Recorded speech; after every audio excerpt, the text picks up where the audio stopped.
بسم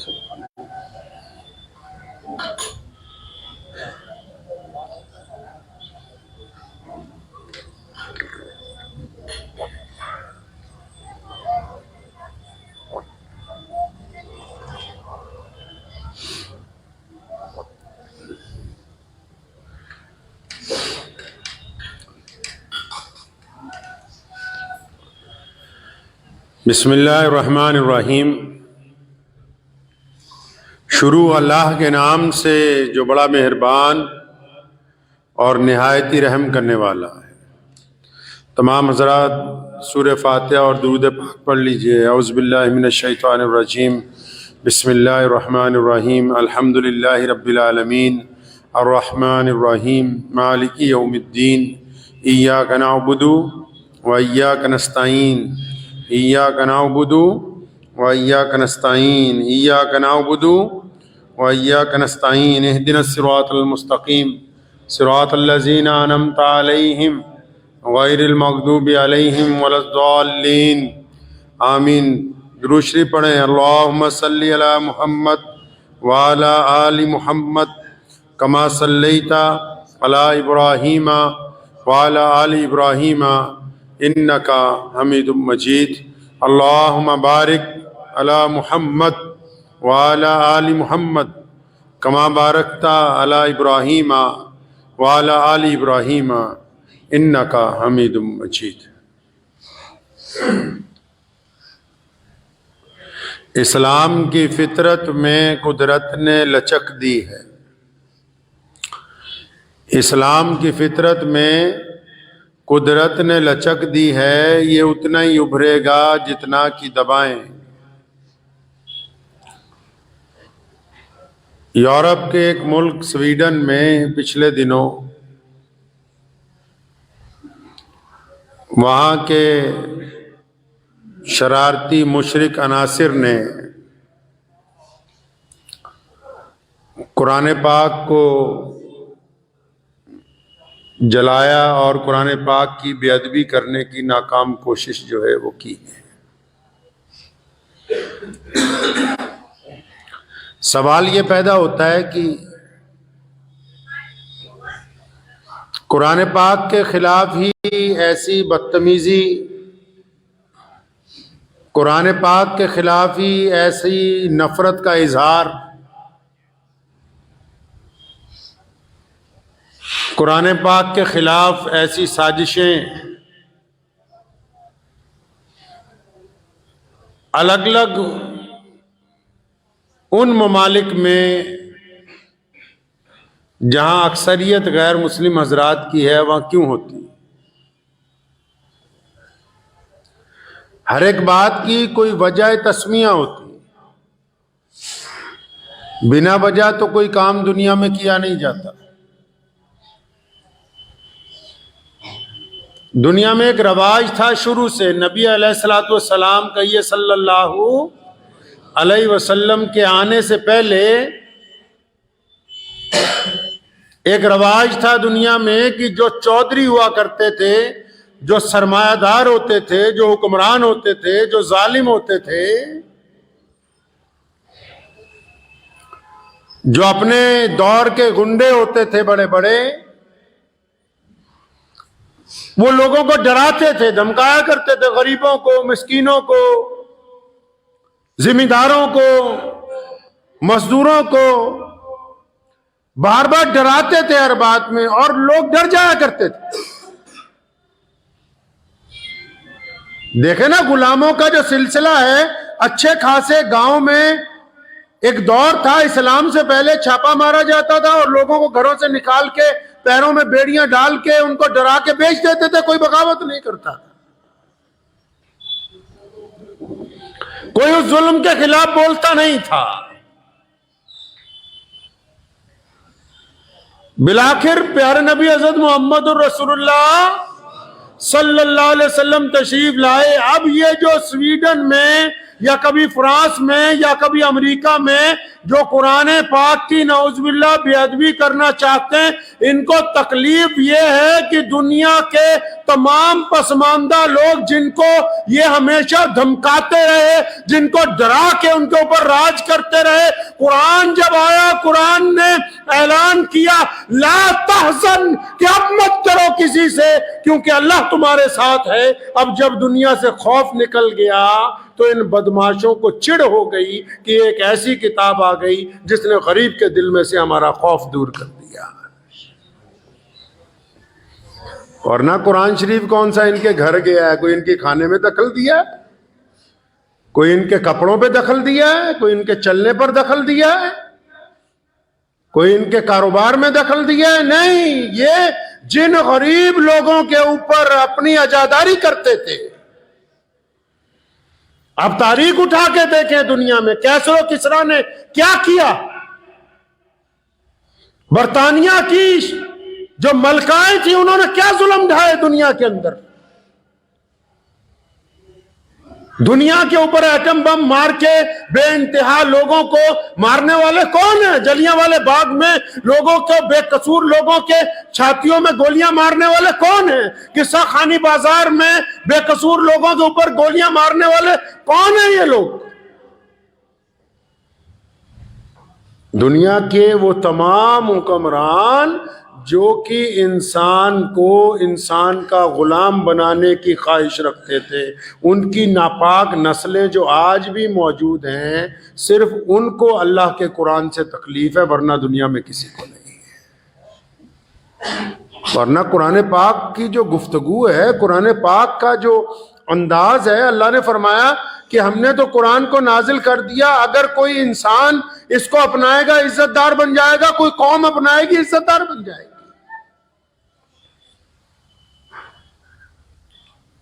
پیارے نبی حضرت محمد رسول اللہ صلی اللہ علیہ وسلم کے صدقے جب یہ کتاب عطا کی گئی تو یہ سلیقہ پتہ لگا کہ اچھا اللہ اور اس کے رسول کے بعد سب سے بڑا مقام ماں باپ کا ہے۔ اللہ تبارک و تعالیٰ نے ہمیں بتایا کہ ان بچوں کو پیٹ کے اندر قتل نہ کرو جن بیٹیوں کو تم مار رہے ہو۔ قرآن نے 1450 سال پہلے اعلان کیا کہ رزق کے ڈر سے، پیسوں کے ڈر سے ان بچوں کا پیٹ کے اندر قتل نہ کرو۔ قرآن نے کہا کہ یہ جن غریبوں کو سود پر پیسے دے کے ان کی جائیدادیں ہڑپتے ہو، جن کے اوپر سود لگا کے ان کی نسلیں تک قرض اتارنے میں برباد ہو جاتی ہیں، قرآن نے دنیا کو پہلی بار کہا کہ یہ سود کا نظام حرام ہے، سود لینا بھی حرام، سود دینا بھی حرام۔ قرآن نے کہا کہ کاروبار کے اندر ایمانداری کرنی ہے، قرآن نے کہا کہ بیوی کے ساتھ وفاداری رکھنی ہے، قرآن نے کہا کہ جب تولنا ہے تو برابر تولنا ہے، قرآن نے کہا جب ظالم سامنے آئے تو حق کے لیے اٹھ کے کھڑے ہونا ہے، قرآن پاک نے کہا کہ مظلوم کی، غریب کی عزت میں اضافہ کرنا ہے، قرآن پاک نے کہا کہ جاہلوں کے ساتھ بحث نہیں کرنی۔ قرآن پاک جیسی کتاب، میں دنیا کی تمام مذاہب کی کتابوں کا احترام کرتا ہوں، لیکن آپ کو ایک حیرت انگیز بات بتاؤں کہ تمام کتابیں جو اللہ اس کے رسول صلی اللہ علیہ وسلم کا جو قرآن پاک ہے یہ دنیا کو ہدایت کی راستہ دکھاتا ہے، تمام کتابیں بھی محبت کی بات کرتے ہیں، قرآن بھی محبت کی بات کرتا ہے، لیکن دنیا کی ساری کتابوں میں اکیلا قرآن پاک ایسا ہے جس میں طلاق کا بھی ذکر کیا گیا۔ اب آپ سوچیں گے طلاق کا ذکر کیوں کیا گیا، بلکہ دنیا کی دیگر بڑی کتابوں میں طلاق کا ذکر نہیں ہے۔ قرآن نے جب طلاق کا ذکر کیا وہ بھی رحمت سے کیا۔ کس سے بھائی؟ طلاق کا ذکر حالانکہ ناپسند ہے اللہ کو، پھر بھی رحمت سے کیا۔ کیوں؟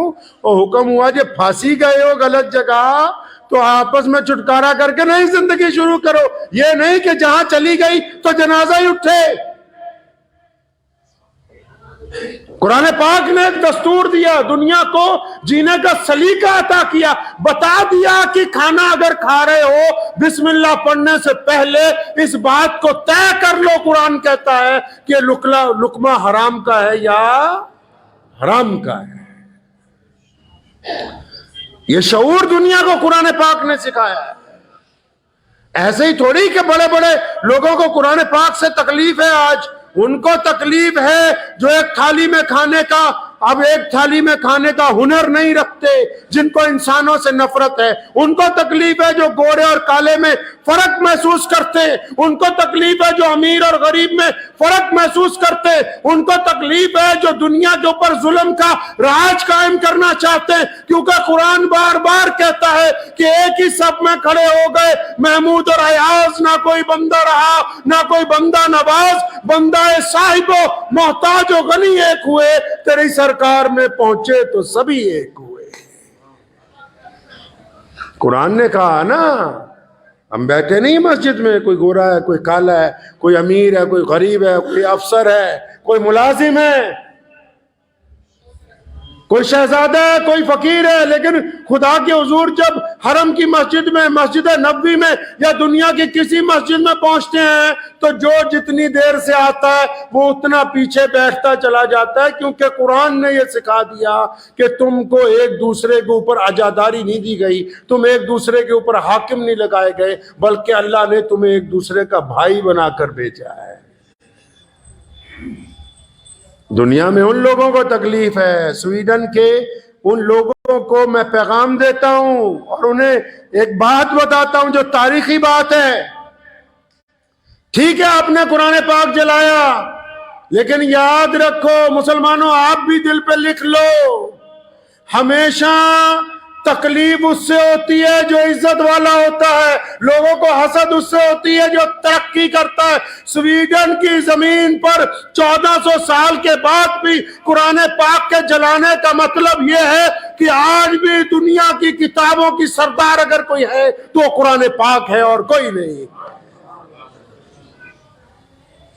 اور اہل سویڈن یاد رکھیں، یہ قرآن کا نظام ہے کہ جس زمین پر اللہ کے قرآن کی بے ادبی ہو، جس زمین پر نبی جو ہوتا ہے نا جی، نبی ہمارے پیارے نبی صلی اللہ علیہ وسلم، نبی دونوں حالتوں میں امت کے لیے رحیم ہوتا ہے۔ نبی جب مکے میں تھے ظالموں کا راج تھا تو صبر کیا، اور جب مکے میں آئے اپنا راج آیا تو کرم کیا۔ تو جو لوگ قرآن پاک کی بے ادبی اگر کسی جگہ کرتے ہیں، عذاب نہیں آنے والا، تمہاری نسلوں میں کلمہ لا الہ الا اللہ محمد الرسول اللہ پڑھنے والے لوگ پیدا ہوں گے، اور جس زمین پر قرآن پاک کو جلایا گیا اس زمین سے 5 وقت اللہ اکبر کی صدائیں آنے والے دور میں دنیا دیکھے گی۔ یہ قرآن کا نظام ہے، یہ قرآن کی صداقت ہے۔ کیسر نے، کسرا نے، پرویز نے ہمارے نبی علیہ السلام کا خط پھاڑا۔ کہاں ہے پرویز؟ کہاں ہے کیسر و کسرا؟ کہاں ہے ہرمز؟ کہاں ہے فرانس کے وہ بڑے بڑے شہزادے جنہوں نے پوری طاقت کے ساتھ بیت المقدس کو گھیرنے کی کوشش کی؟ اللہ تبارک و تعالیٰ کے قرآن کا نظام ہے۔ قرآن پاک اپنے انداز سے قائم کیا گیا، ایسی کتاب دنیا میں نہیں ہے۔ قرآن مریضوں کے لیے شفا ہے، قرآن نا امید لوگوں کے لیے امید کی کرن ہے، قرآن بزدل لوگوں کے لیے ہمت کا پیغام ہے، قرآن نفرت کے درمیان محبت کو پیدا کرتا ہے۔ تو قرآن پاک کی جب کہیں بے ادبی ہوتی ہے تو پھر وہاں پر قرآن پاک کو ماننے والوں کی بنیاد رکھ دی جاتی ہے، قرآن پاک کی تعلیم کے عام کا فیصلہ کر دیا جاتا ہے۔ یہ اللہ تبارک و تعالیٰ نے دنیا کو بارہا دکھایا، ایک بار نہیں۔ اس میں کوئی مسلمانوں کا کمال نہیں ہے، نہ مسلمانوں کی تعداد کا۔ اللہ نے خود فرمایا کہ میں نے اس کی حفاظت کا ذمہ لیا ہے۔ اللہ نے فرمایا کہ میں نے قرآن کی حفاظت کا ذمہ خود اٹھا رکھا ہے، قیامت تک اللہ کی یہ کتاب قائم رہے گی، قیامت تک۔ پیارے نبی حضرت محمد رسول اللہ صلی اللہ علیہ وسلم کو یہ خوبصورت کتاب عطا کی گئی ہے۔ قرآن پاک نے اسلوب طے کیے ہیں زندگی گزارنے کے۔ ہم رنگ و رنگ، نسل و نسل کے لوگ ہیں اسلام کے اندر۔ حرم کے بیٹوں میں مکہ مکرمہ سے آپ دیکھ لیجئے، دنیا کی جس مرضی سمت میں نکل جائیے، قرآن پاک جو ہے کسی ایک قوم کا، ایک رنگ کا، ایک زبان کا، ایک نسل کا تھوڑی ہے۔ ہمارے ملک میں بھی جن لوگوں نے نعوذ باللہ قرآن پاک پہ اعتراض کیا کہ اس میں آتنک کی آیتیں، جب قرآن پڑھنا آتا ہی نہیں، جس دن قرآن پڑھو گے تو پتہ یہ لگے گا کہ آتنک واد کے خلاف جن آیتوں کو تم نے یہ کہا کہ آتنک کی ہیں، دنیا میں آتنک واد کے خلاف پہلی سرجیکل سٹرائک، دنیا میں آتنک واد کے خلاف پہلے حق اور انصاف کا اگر کوئی اعلان کرتا ہے تو اللہ تبارک و تعالیٰ کا قرآن کرتا ہے۔ قرآن پاک نے زندگی گزارنے کا کوئی شعبہ ہی نہیں چھوڑا جس میں انسانوں کی رہنمائی نہ کی ہو، تو مسلمانوں کا تو ایمان بڑھ جاتا ہے۔ دنیا میں پہلے دستور تھا نا، دھمکی دیتے تھے، لوگ ڈر جاتے تھے، قرآن نے اس کو بدل دیا۔ اب دھمکی دیتے تو ایمان بڑھ جاتا ہے، ہمت آتی ہے کہ اچھا قرآن تو بڑی عظمت والا ہے، آج بھی دشمن اس کا اعتراف کر رہا ہے، آج بھی اس بات کو مان رہا ہے کہ دنیا میں اگر کوئی اعلیٰ ترین کتاب ہے تو اللہ تبارک و تعالیٰ کا قرآن ہے۔ کبھی سویڈن میں، کبھی فرانس میں، کبھی فلوریڈا میں۔ اس کا مطلب دنیا کا جو طاقتور ترین حکمران آج بھی ہے، جو دنیا میں اپنے آپ کو دادا کہتے ہیں، امریکہ، ان کو بھی اگر کسی بات سے تشویش ہے تو اللہ تبارک و تعالیٰ کے قرآن پاک سے ہے۔ اور ایک ہم نے اس ایسی کتاب کو جس سے دشمن کو ڈر لگتا ہے، ایک ایسی کتاب کو جس سے نفرت پھیلانے والوں کو ڈر لگتا ہے، ایک ایسی کتاب جس پہ ظلم کرنے والوں کو ڈر لگتا ہے، ایک ایسی کتاب جس نے زندگی گزارنے کا سلیقہ دیا ہو، جس نے ماں باپ کا احترام، میاں بیوی کی باتیں، جس نے نماز پڑھنے کا طریقہ، جس نے کاروبار کرنے کی ادائیں، جس نے محبت کا اظہار، جس نے کوئی ایسا شعبہ نہیں چھوڑا جو ہمیں بتایا نہ ہو، تو ہم نے بھی ایک ظلم کیا، خاص کر جو بھارت کے مسلمان ہیں۔ انہوں نے ایسا ظلم کیا اپنے ساتھ، اپنے پیر پہ ایسی کلاڑی ماری کہ دو کام جو ہیں سب سے خراب کام جو انہوں نے کیے، ایک پہلا قرآن پاک کو بند کر کے ناظرہ پڑھنا شروع کیا۔ اب ناظرہ پڑھنا کوئی گناہ تو نہیں ہے، لیکن بنا ترجمے کے پڑھنا گناہ ہے، مطلب سمجھ ہی نہیں۔ وہ کہتے بس بند کر دیو، جدو بوڑھا مر جائے گا پھر قرآن پڑھاوا گے تو جی بس 500 روپے مولوی صاحب کو دیں گے، قرآن پڑھ دو، ہمارے ابا کا انتقال ہو گیا۔ آپ کبھی کسی مدرسے میں پڑھے ہیں؟ نہیں پڑھے تو چلے جاؤ 10 دن پڑھ لو۔ جو چھوٹے چھوٹے بچے ہوتے ہیں نا، ان کو کہتے ہیں فلاں کے گھر قرآن خوانی ہے، وہاں چلو دعوت ہے۔ اب اگلا کہتا ہے 2-2 4-4 صفحے کٹھی پٹی جاؤ، اتنا کہڑا چودھری صاحب دیکھنا آ رہے قرآن کتنا پڑھیا کتنا نہیں پڑھیا۔ انہوں نے بہترین اللہ کی کتاب جس نے انہیں سلیقہ دینا تھا زندگی گزارنے کا، قرآن پاک نے چھوٹی چھوٹی باتوں کا ذکر کیا ہے۔ قرآن پاک نے نماز کی وجہ تسمیہ بیان کی، قرآن پاک نے یہاں تک کہا کن لوگوں سے گفتگو کرنی ہے، کن سے نہیں کرنی۔ قرآن پاک نے یہ کہا کہ یتیموں کے ساتھ معاملہ کیسے کرنا ہے، قرآن پاک نے یہ بتایا کہ ظالموں کے ساتھ کس طرح گفتگو کریں گے، قرآن پاک نے کہا کہ سڑک پر چلنا کیسے، بیپار کیسے کرنا ہے، بھائیوں بہنوں کے ساتھ معاملات کیسے ہونے ہیں، مال کی تقسیم کس انداز سے کی جانی ہے، بیمار ہو جاؤ تو شفا کیسے ملے گی اس کتاب میں سے، سائنسدان بننا ہے تو کون سی آیتیں ہیں قرآن پاک کی جو دنیا کے رموز کھولتی ہیں۔ رسول اللہ کبھی سمندر کی طرف ایک قدم نہیں بڑھے اور تحت الثری کا ذکر، تحت الثری کا، سمندر کے نیچے 7ویں تہہ کا ذکر قرآن پاک نے کیا ہے۔ آسمانوں کے رموز کھول کے رکھے، انسان کے جسم کے رگ و پے کے رموز کھول کے رکھے، اور انہوں نے بھارت کے مسلمانوں نے اس کتاب کو بند کیا۔ کہتے ہیں ناظرہ پڑھا دے، جب ابا جی کا انتقال ہو جائے گا تو بخشوا دینا بس۔ دوسرا، حضور صلی اللہ علیہ وسلم کی سیرت نہیں پڑھی، سیرت کو بند کر کے فتووں کی کتاب لے آئے۔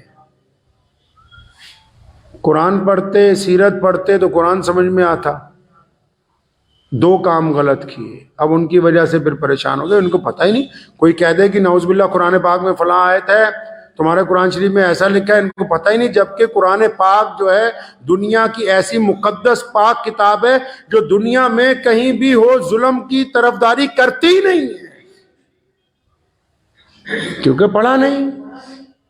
اب بھی وقت ہے وہ لوگ قرآن پاک کی طرف پلٹیں، اس سے سبق حاصل کر لیں. جس نے قرآن پاک جلایا ہوگا اس کو اس سے خوف محسوس ہوا تبھی جلایا.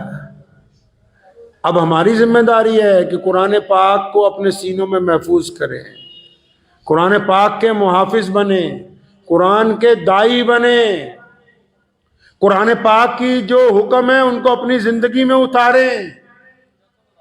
پتہ لگے چلتے ہوئے کہ یہ مسلمان ہے، اس کی نگاہیں اس لیے جھکی ہوئی. قرآن کہتا ہے اپنی نظریں نیچی رکھو. صرف عورتوں کو ہی نہیں کہا کہ برقع پہن لو، صرف عورتوں کو قرآن نے نہیں کہا کہ برقع پہن لو، عورتوں کو کہا کہ اگر تم نقاب پہنو، برقع پہنو. عورتوں کو حکم دیا کہ تم اپنا چہرہ ڈھانپو، جسم ڈھانپو، تو ساتھ میں مردوں کو بھی کہا کہ تم اپنی نگاہوں کو نیچی کر لو، کسی کی بہو بہن بیٹی کی طرف گندی نگاہ نہ ڈالو. تو جب یہ قرآن پڑھیں گے، قرآن کے اوپر عمل کریں گے، تو چلتے پھرتے لوگوں کو پتہ لگے گا کہ یہ قرآن پاک کی تعلیم والے لوگ ہیں. اور ساتھ میں کون جانا ہے جی؟ ساتھ میں کچھ نہیں جانا، مال دولت فیکٹریاں پیسہ کچھ نہیں. ایک قرآن پاک ہی ہے جو لڑ پڑے گا فرشتوں کے ساتھ. قرآن پاک کی آیتیں ڈھال بن کے قبر میں کھڑی ہو جائیں گی جنازے کے لیے کہ ہم نہیں جانے دیں گے اس کو جہنم کی طرف. اللہ تبارک و تعالیٰ سے کوئی سفارش کر سکتا ہے تو اللہ تبارک و تعالیٰ کا قرآن ہے جو قبر میں بندے کے مرنے کے بعد اس کا ساتھی بن سکتا ہے. ایسا وقت لگا رہے ہیں، ایسا وقت گزار رہے ہیں، قرآن پڑھنے کے لیے ٹائم نہیں ہے، موبائل کے لیے ٹائم ہے، فیس بک کے لیے ٹائم ہے، واٹس ایپ کے لیے ٹائم ہے، قرآن کے لیے وقت نہیں ہے. اب بھی سمجھ لو کہ دنیا کے انسانوں کی بہترین اگر کوئی ضرورت پوری کر سکتا ہے تو اللہ تبارک و تعالیٰ کا قرآن ہے. قرآن خود بھی پڑھیں، اپنے بچوں بھی پڑھائیں. اور ہم لوگ جو مسلمان ہیں ابھی تک، یہ بھی قرآن پاک کا کمال ہے. اللہ تعالیٰ کے اس قرآن نے، اس مقدس قرآن نے ہمارے ایمان کو سالم رکھا ہے، ہمیں ہمت عطا کی ہے، استقامت عطا کی ہے پوری دنیا کے اندر. یہ قرآن پاک کے معجزے ہیں. تو اس لیے ضروری ہے مسلمانوں کی اس بات میں تو تعریف ہی ہے. اکثر مولوی نہیں کرتے، میں اس لیے پازیٹیو بات کہہ دیا کرتا ہوں تاکہ انہیں یاد رہے. یہ مسلمانوں کی تعریف ہے کہ مسلمانوں نے پوری دنیا میں، دیکھو جب انگریز نے قرآن چلانا شروع کیا، انگریز نے قرآن پاک کے نسخے ضبط کیے اپنے دور میں اس ملک میں، تو ہم نے لاکھوں حافظ تیار کیے. رشیا کے زار نے، جو وہاں کا بادشاہ تھا، قرآن پاک کے پڑھنے کے اوپر پابندی لگائی، قرآن رکھنے پر پابندی لگائی، تو وہاں کے مسلمانوں نے 70 سال تک تہ خانوں کے اندر مدرسے چلا کے لاکھوں حافظ قرآن تیار کر کے کھڑے کر دیے. یہ قرآن پاک کا معجزہ ہے کہ قرآن اپنے پڑھنے والے کو پست ہمت نہیں ہونے دیتا. اور پھر اللہ فرماتے ہیں ہم ایسی مصیبت سے، ایسی جگہ سے نکال دیتے ہیں، پھر ایسی جگہ سے رزق دے دیتے ہیں، ایسی جگہ سے اس کو شفا مل جاتی ہے کہ سوچ بھی نہیں سکتا ہے. اپنا یقین زندہ رکھیں. مجھے ایک صاحب ملے ابھی کل پرسوں، تو بزرگوں کی بات چل پڑی. بزرگوں کے یہاں جانا تو اچھی بات ہے. مجھے کہنے لگے دلی میں 58 چوکھٹیں ہیں. تو میں نے کہا بھائی ہم تو ایک ہی چوکھٹ کے مرید ہیں، وہ اللہ اور اس کے رسول کی ہے. جو ہر در پر جھکے وہ سر سر نہیں ہوتا، جو ہر در پر جھک جائے وہ سر سر نہیں ہوتا. قرآن نے اس سر کی عزت کی ہے کہ اللہ نے اس کو جسم کا سردار بنایا ہے. تو اس کے معیار کو قائم رکھیں، اپنے ایمان کو قائم رکھیں، اس یقین کو قائم رکھیں کہ زندگی ہے، موت بھی آنی ہے، ساری زندگی تو دنیا کے اندر رہنا نہیں ہے. تو جب جانا ہے تو یہ جو امانت ہے زندگی کس کی ہے؟ اللہ کی ہے نا. جب واپس کرنی ہے تو امانت دینے والا پوچھے گا نہیں کہ کیسے گزاری. تو اگر اللہ اور اس کے رسول صلی اللہ علیہ وسلم کے ہم حکم کے مطابق گزار دیں. یہ تو بار بار پوری دنیا کے جو بڑے بڑے دشمن ہیں اسلام مخالف، یہ ہمیں بیدار کرتے ہیں کہ اٹھ جاؤ، اپنا قرآن سنبھال لو، نماز سنبھال لو، اپنے دین کو دیکھ لو۔ یہ تو قرآن پاک کی عظمت کا اعلان کرتے ہیں بار بار، کیونکہ بھائی حسد تو اسی سے کیا جا سکتا ہے جو بہت زیادہ طاقتور ہو۔ تکلیف تو دنیا کو اسی سے ہوتی ہے جس میں کوئی بات ہوتی ہے، جن میں کوئی بات ہی نہیں ان سے کیا تکلیف ہے۔ تو یہ خوش قسمتی ہے ہماری کہ اللہ تبارک و تعالیٰ نے مجھے اور آپ سب کو کلمہ لا الہ الا اللہ محمد رسول اللہ صلی اللہ علیہ وسلم کی دولت عطا فرمائی۔ اس لیے اس بات کو آج سے اپنے ذہن میں رکھ لیں کہ ہم جب بازار میں چلیں، گھر میں ہوں، کاروبار میں ہوں، ہمارا مزاج جو ہے اللہ اور اس کے رسول کے حکم کے مطابق ہو۔ ہمارے ہم وطن بھائی جو ہیں، ہمارے ہندو بھائی، سکھ بھائی، عیسائی بھائی، دلت بھائی، جینی بھائی، جب آپ ان سے ملیں، معاملات کریں، اسلام نے یہ نہیں کہا کہ ساری دنیا مسلمان ہو جائے، لیکن اسلام یہ چاہتا ہے کہ ایک مسلمان جب کسی غیر مسلم سے معاملہ کرے تو وہ غیر مسلم اس کی پیٹھ کے پیچھے، اس کی غیر موجودگی میں یہ کہنے پر مجبور ہو کہ یہ بندہ ایماندار ہے۔ جنت میں جانا تبھی ہے، اکلیاں نمازاں نہیں لے جانیاں، صرف جمعہ نہیں ہو جانا جنت میں۔ یہ والی گواہی ضروری ہے، کون سی؟